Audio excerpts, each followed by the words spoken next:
নবান্ন অভিযানে সাগর থেকে নদীপথে রওনা কয়েকশো ছাত্রছাত্রী ও অভিভাবক বৃন্দ। আরজিকর হাসপাতালে তরুণী চিকিৎসককে ধর্ষণ করে খুনের ঘটনায় প্রতিবাদের ঝড় রাজ্য জুড়ে। আজ দুপুর দুটোই ছাত্র সমাজের ডাকে নবান্ন অভিযানের ডাক দেওয়া হয়। আর সেই অভিযান কর্মসূচিতে যোগ দেওয়ার জন্য বৃষ্টিকে উপেক্ষা করে কাক ভোরে সাগরের কচুবেড়িয়া থেকে জলপথে ভেসেলে করে নবান্নের উদ্দেশ্যে রওনা দিলেন কয়েকশো ছাত্রছাত্রী ও অভিভাবক বৃন্দ।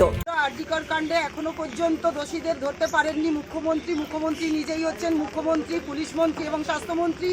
ওনার ব্যর্থতার জন্য আমরা ওনার পদত্যাগ চাইছি।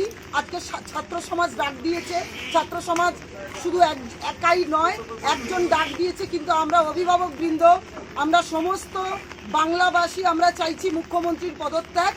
উনি অবিলম্বে পদত্যাগ করুন। ওনার যে ব্যর্থতা, আমরা কিন্তু আমাদের একটাই দফা, একটাই দাবি, যেটা হচ্ছে মুখ্যমন্ত্রীর পদত্যাগ। অরাজনৈতিক ছাত্র সমাজের ডাকে আজকে নবান্নাচল অভিযান। আমরা সাগর থেকে এই প্রাকৃতিক দুর্যোগ বা বৃষ্টিকে উপেক্ষা করেও প্রায় শতাধিক মানুষ আজকে আমরা এই নবান্নাচলতে গিয়ে মুখ্যমন্ত্রী মমতা বন্দ্যোপাধ্যায়কে 14 তলা থেকে নিচে নামিয়ে আনবো। আজকের এই আন্দোলনে যাচ্ছি, আমরা সামিল হচ্ছি।